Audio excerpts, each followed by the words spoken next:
Hey Slayers, welcome back. It is Tiana, the Swagslayer, here at the Swagslayer YouTube channel and the Swagslayer podcast. Hanging out here today with Buchanan from the Buck Effect. And of course, what are we going to be talking about today? Something that's going to make you money. So we are going to go over what is a metaverse. Buchanan, fill us in. Tell the Slayers what a metaverse is. I mean, essentially what a metaverse is, it's a virtual world on the internet. That's where it lives, if you didn't know, where you can share and communicate with other people who are using that metaverse. Similar to how Sims were when they first came out. You had EverQuest. I mean, for those who are real OGs from back in the day. And so, now, over time, there's a lot of developments on these metaverses with different projects out there. And so there's a lot of new opportunities to make money with the new technologies with NFTs as well. Yeah. And the crazy part is, most people are likening the metaverse to the movie Ready Player One. But I'm just like, excuse me, what about the Matrix? Because that was very much like the metaverse. They lived inside a computer, and then when they got unplugged, they lived in the real world. But no one's saying Matrix. So I just want to make sure I throw that out there. You put that in the mix, like a metaverse as well. Don't forget to slay that subscription button and that notification bell. And don't forget that this video is sponsored by the Swagslayer Young Entrepreneurship class. Head over to swagslayer.com and sign your little one up today. So Buchanan, how can someone join the metaverse? Well, I mean, there's a lot of different projects out there. You have the Centraland. I think Recur is going to have their own Sandbox. There's a lot of them out there. Essentially, you would either go to their web portal or you would go download their app and enter the metaverse in that way. Yeah. Some of these, I can't remember. There's one that I have that I use every so often where you have to become a citizen in some of these where you actually get like, what's it called, babe? Where, let's see, a passport. Okay. So you would have to get like a passport for some of these metaverses. And the way to get the passport, you might have to put in a certain amount of hours or have a certain amount of land or a certain amount of money you invest into that metaverse to get access as a citizen of that metaverse. It could be different from every different project. Right. And so that's something you might want to take in consideration depending on what your budget is, whether you want to pay. And for my reseller slayers out there who resell on Poshmark, it's kind of like when we had to go through the steps to become a Poshmark ambassador. You have to follow all those steps, check all those boxes, so you get the little ambassador tag on your profile. It's very similar with different metaverses out there. And for some of you who are familiar with Second Life, they're residents of Second Life. So it's kind of like that. People participate for a certain part of their actual life so that they can become residents in Second Life. I do want to bring up, let's not forget that it was just headlined in the news that Facebook has changed their name to Meta, M-E-T-A, just the short of Metaverse, and they are creating their own metaverse. And that Microsoft also has a metaverse. It started off for like just offices and teams, kind of like Zoom, and everything has been since we've been home virtually for so long. So they have a metaverse as well. So that kind of brings us to our next question. Do you need special equipment for the metaverse? Well, no, you don't need special equipment as long as you have, a basic, internet browsing device. You're probably going to be able to use most metaverses, but depending on how you want that experience to be, when people think of metaverse and they think of Ready Player One or Matrix or whatever, you want to be immersed in it. And that's where those new technologies of the Oculus, Rift and all that stuff is gonna come into play, to make you feel like you're actually in a different world environment. And so it really depends on how you desire to experience these experiences in a metaverse. Yes, and that is very true. I'm glad you brought up the Oculus, because with Facebook, aka Meta, now they are the owners of the Oculus, which are just the fun goggles that you put on your face. You usually see the kids running around with when they first came out. You put your cell phone in, but theirs is like plugged in. And for contrast, Microsoft doesn't require you have to have those expensive goggles to be able to participate. So I think that will be a game changer in the future on what types of equipment, because to be 100% honest, the Oculus and then the tactical vest and all of those things are quite expensive. For some of the metaverses that exist out there, you go to a place and you participate because you strap a computer on your bag, you have these fun glasses on your face, so you can feel, and then they have feelers on you, so like when you move your arm, it knows when you're moving your arms and your legs, and it's like $1 million per person for the equipment. And that's why you go somewhere else and you rent it at their facility, because to bring home $1 million worth of equipment is not feasible for so many. So I think that is a differentiator on the different types of metaverses that will be out in the future for us to get our hands on. I know people are looking at Facebook, but maybe can't afford the equipment, or maybe nervous about previous security breaches, and so they're not sure. So like I said, Microsoft kind of gives a different option. As we talk about VV on this channel, if you've been around the OG Slayers, they're going to come out with their own metaverse called the VVverse in the future, and it'll be great to see how that interacts, because right now everything is on our cell phone for VV and the NFTs, and they're interactive is the word I'm looking for. So we'll see how that goes. But to be able to have a somewhat lightweight goggle experience is nice with the headphones on, to kind of immerse you, like Buchanan was saying, in the experience. So you get to just kind of look out what's going on and see, which one might be right for you. So our next question is, can I own things inside the metaverse? Of course, yeah. Anything you can think of that you can create. Well, depending on the metaverse. Some metaverses, typically, if a metaverse wants to grow their network or have network effect, they want you to interact with it. So they usually will be open source to artists or developers to create, skins, whether that's clothes, shoes, weapons, all kinds of things, houses.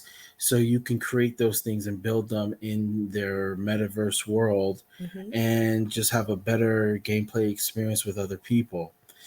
Selling those objects, running those objects. And then you have people who are not developers, who in certain platforms and metaverses are able to just outright just purchase some of these things from other people that were created from someone else. And then you could then rent those things or sell them again for a higher price. It's completely up to you, but yeah. And so, like VV, when they come out with their metaverse, I think it's going to be a place where you're going to be able to purchase branded and unbranded things and resell them. And also there will be games in a lot of these metaverses like VVverse, where you'll be able to win NFTs, whether they're skins or whatever have you, that could be worth tens or hundreds of thousands of dollars, and hold on to them or resell them or rent them. Yeah. And I think that is an awesome thing to think about, that you will be able to rent them. I'm excited about being able to rent things in the VVverse. I mean, that's what I'm here for. That's what got me, to download the app and start collecting NFTs for VV, because I was like, I like the potential to be able to rent those in the future inside the VVverse. Let me ask you this, which is not one of the questions I was going to ask, but I just thought about, would you say that Fortnite is a metaverse? I mean, It's a good question. I mean, if you could say that, I mean, it has pretty much some of the main things that you would see in a metaverse. And in most metaverses are they have to find a way to keep users engaged. Yes. So having a game obviously is the smartest way to get people engaged and to do transactions within that virtual world, right? So, and that's why you're going to see more and more of these metaverses having gameplay available within these digital or virtual worlds, because they want you to spend as much time in there, Yeah. um, and they want you to have fun, but they also want you to spend your money. Let's be real. A lot of They do. these things are about money. So yeah, I mean, any game that allows you to interact with other people, communicate, play, that could be considered a metaverse or virtual world. Yeah. You know, And so the then answer is yes. awesome. And then it also brings me to one of the newer movies that came out that I can't think of the name of because the name is so silly. But the guy is a character in this metaverse in the movie. He wears a blue shirt, but he doesn't know he's a character. He thinks he's a real, live moving around being. And the creators of the game were calling it, like, we use augmented reality, but they were saying something about like the characters would develop their own personalities and stuff over time. It's something really simple, the name of this movie, and I cannot remember it. I know you saw it, Buchanan. Guy? Oh, that's it's just called Guy. I knew it was something I simple. don't know. Maybe it is. I can't It's remember. Guy, Is it yeah. Guy or But my guy? it's something Guy.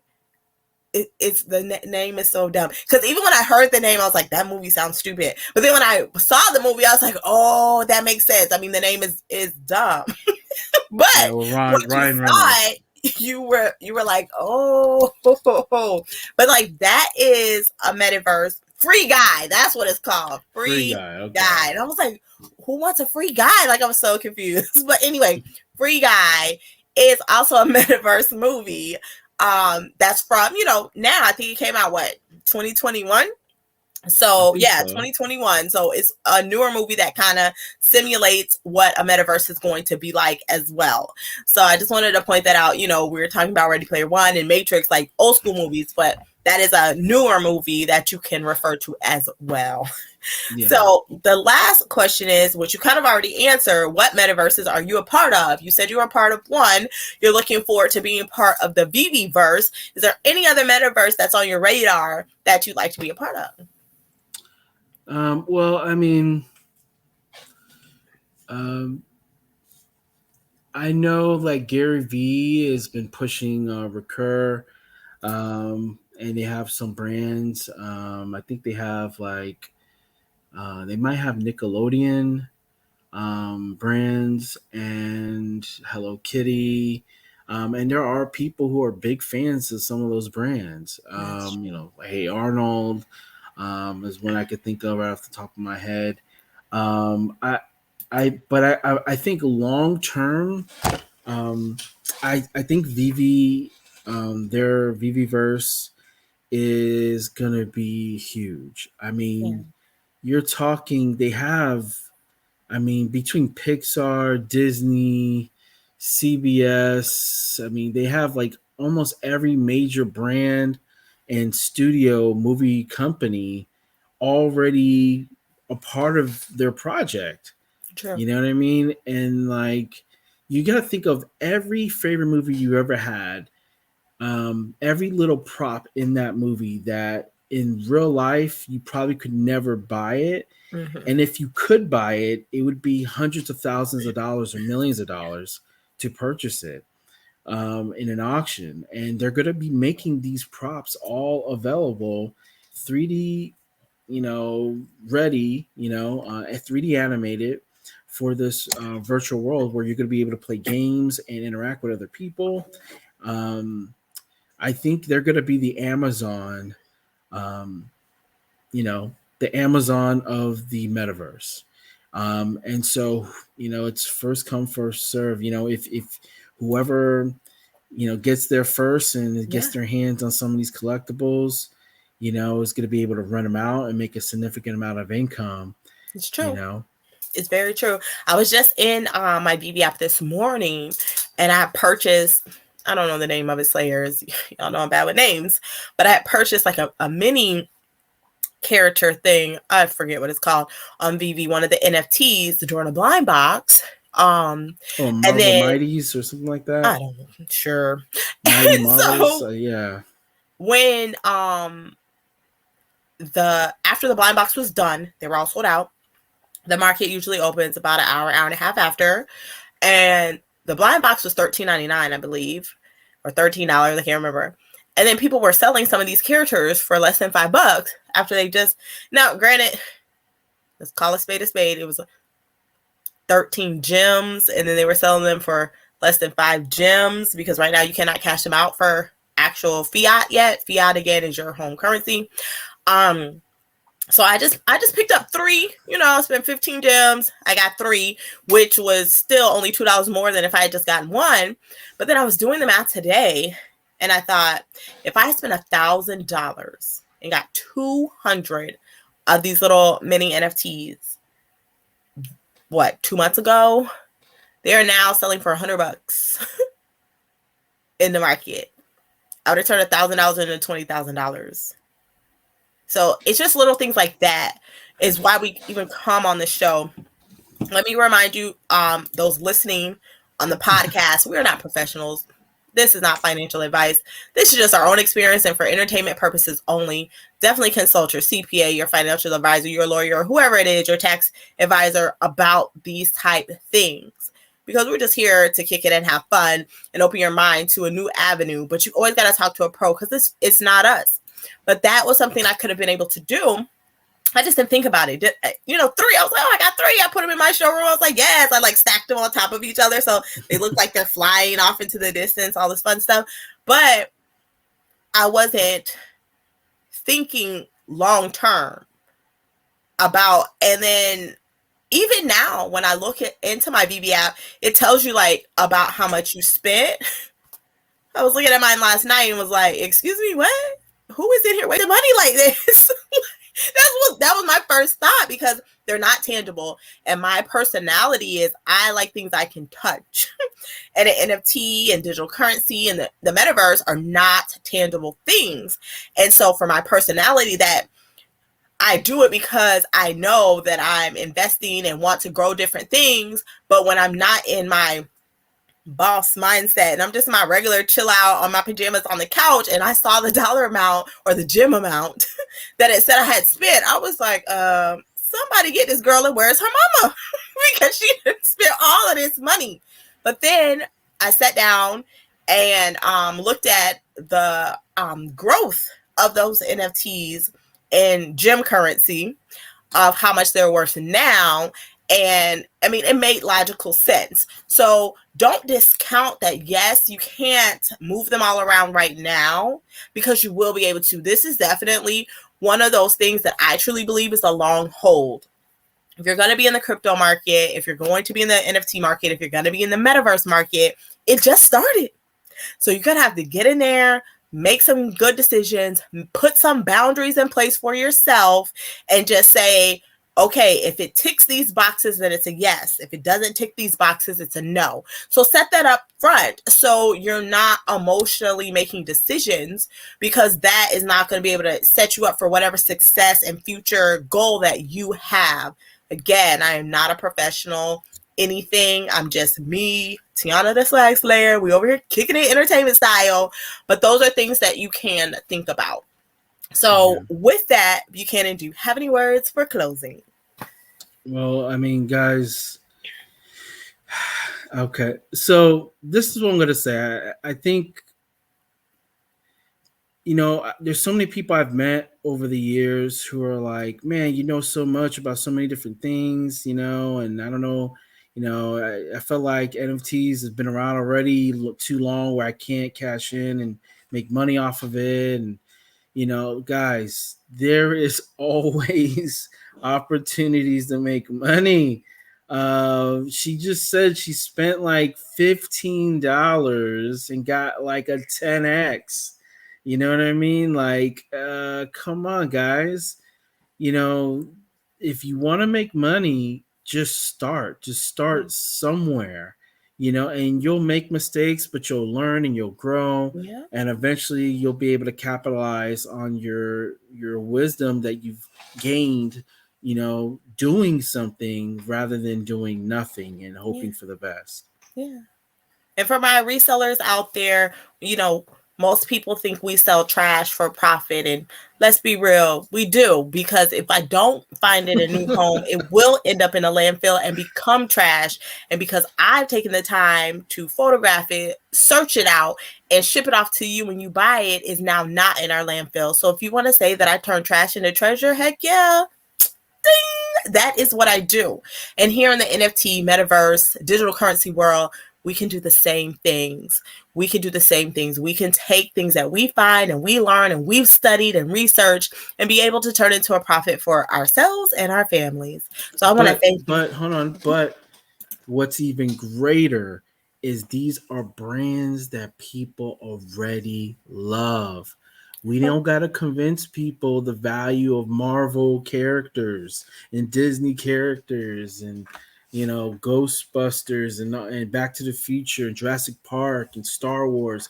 No, there's no convincing anyone that these brands are valuable. Right. Facts.